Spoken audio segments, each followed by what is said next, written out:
Alrighty, shirtless and drinking. The last movie I watched was Kickboxer, so let's talk about it. I talked a lot of shit about Kickboxer. I mentioned it as my candidate for the worst Golden Age Van Damme, or GAVD, geriatric vaginosis. That's not right already. So I talk a lot of shit about Kickboxer, and I'm not going to walk it back. I do think it is absolutely a candidate for being the worst Golden Age Van Damme movie. Partially just because Knockoff is clearly not Golden Age. But The Quest is the worst movie. I'm never going to watch it again. And there's a lot of things I said I would never do that I've done, so meh. But yeah, The Quest fucking sucks so bad. It's fucked up that there are people who like that movie and will say it's good in YouTube comments. Not on my channel, I don't get comments, but other channels. I've seen Kickboxer a few times now, with adult eyes. Because I don't even know if I liked it as a kid or not. But something that was pointed out to me that couldn't have occurred to me is Kickboxer is just the Karate Kid for adults. And that couldn't occur to me because I'd never seen Karate Kid or the sequels. I knew nothing about, other than just like pop culture awareness, I knew nothing about the Karate Kid until I watched Cobra Kai sometime last year and loved it. It would never occur to me that Kickboxer is just the Karate Kid. But it so clearly is when someone puts it in your head and you watch it. Because, okay, the things that are good about it, and I said this in another video, when you expect something to be bad, you watch it and you're not surprised by its badness, but you are surprised and take note of the things that you like and that are good. So you kind of wind up in a back and forth cycle with things. Good things about Kickboxer: A, the music.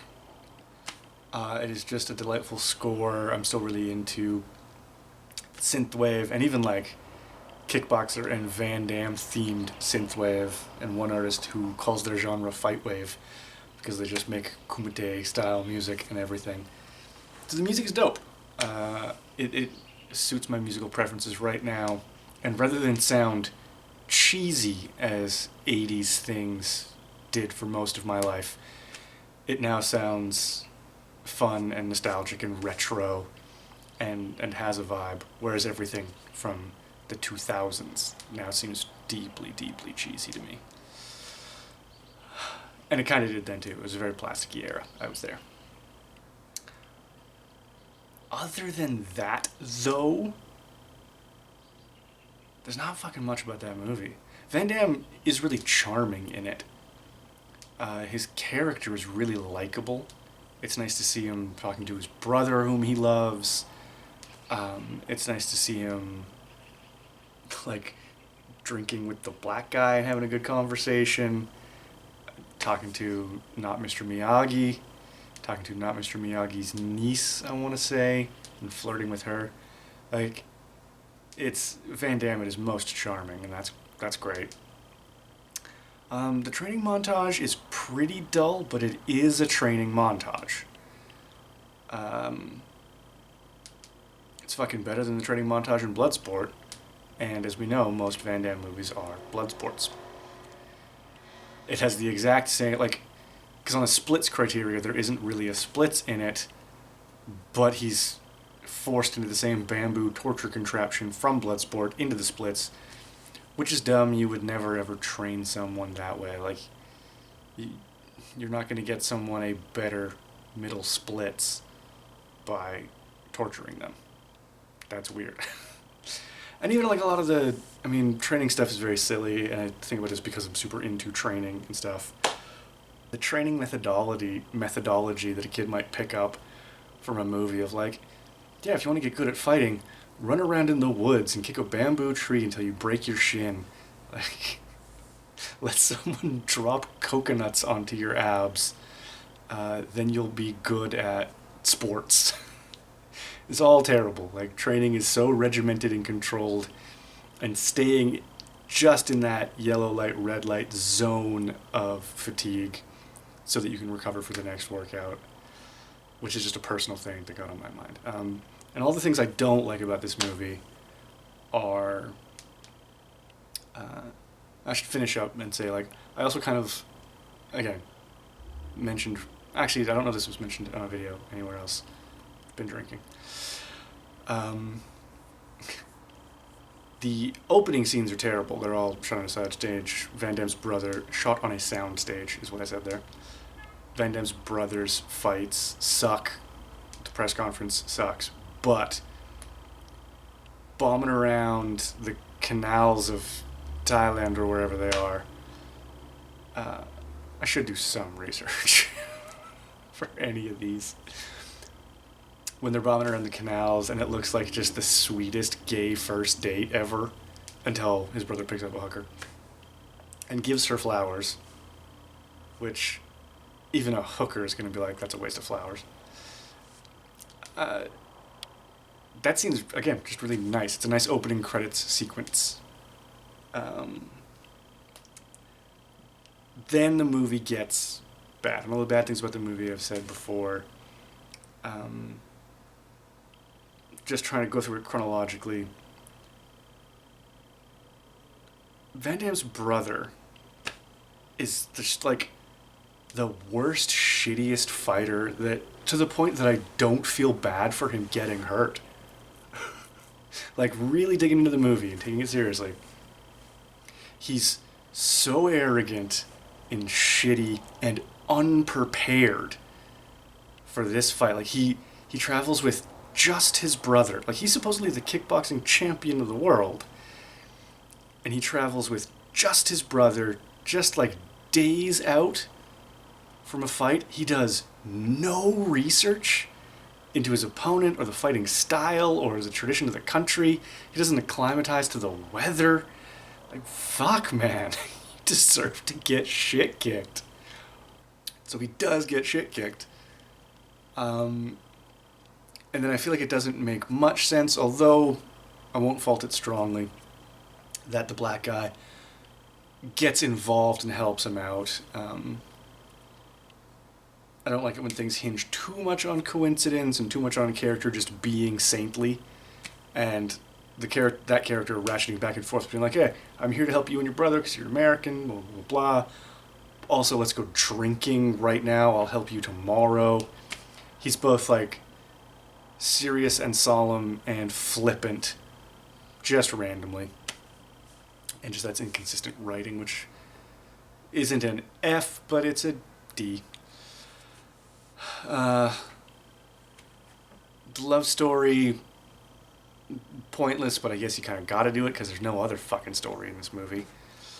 I hate stories that just operate on, like, establish cause for revenge, wait to get revenge, credits, and I won't jump ahead and talk about that.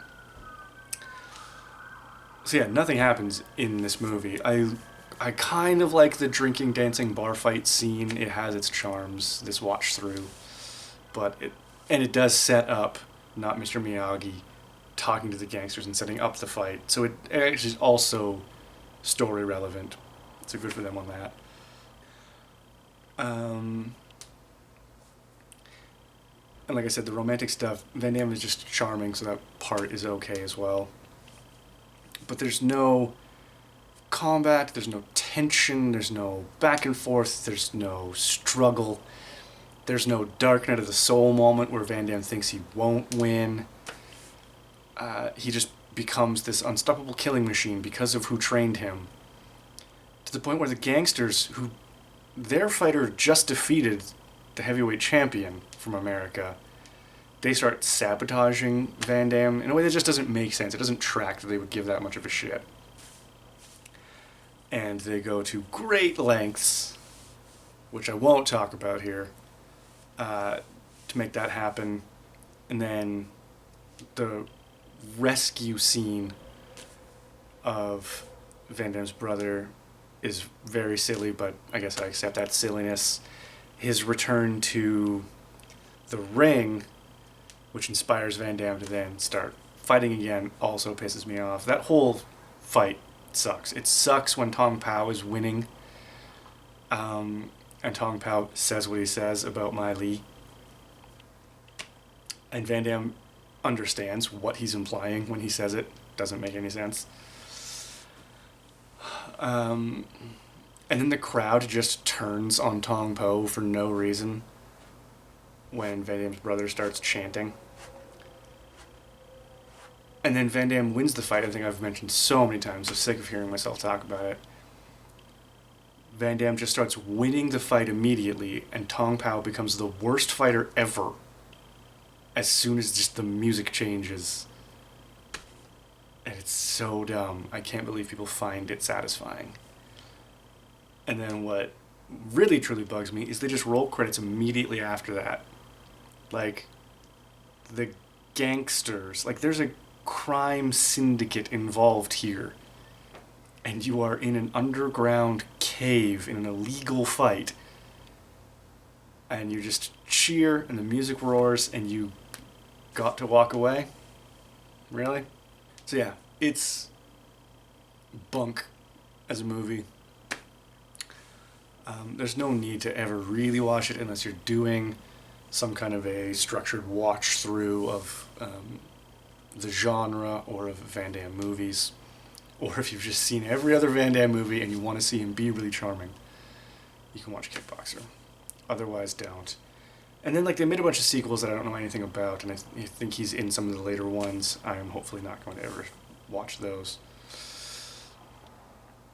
But I was partially inspired by the fact that I got off work surprisingly early today, and had a bunch of time to start drinking, and I can watch 4 movies before the wife gets home.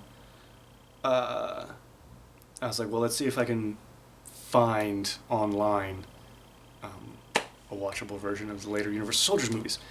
Because I picked up Day of Reckoning when I saw it at the store, but I said I'm not going to watch it until I watch the other Van Damme Universal Soldiers in between. So the first Van Damme Universal Soldier after the first one is The Return, which is notoriously bad.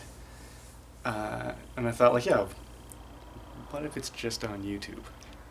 And it is. So I'm going to watch that tonight. And I might seek out the other one, Regeneration. If I can find that for free, maybe I'll watch it tonight as well, vibe that out.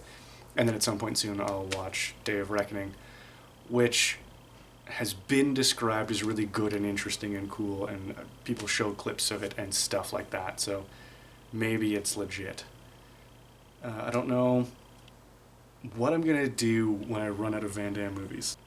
I've talked a bunch about Under Siege on here, so maybe I will just watch that and talk about it tip to tail. I talked about doing a more in-depth comparison of Die Hard and Under Siege, and especially how that relates to sudden death. But I don't know.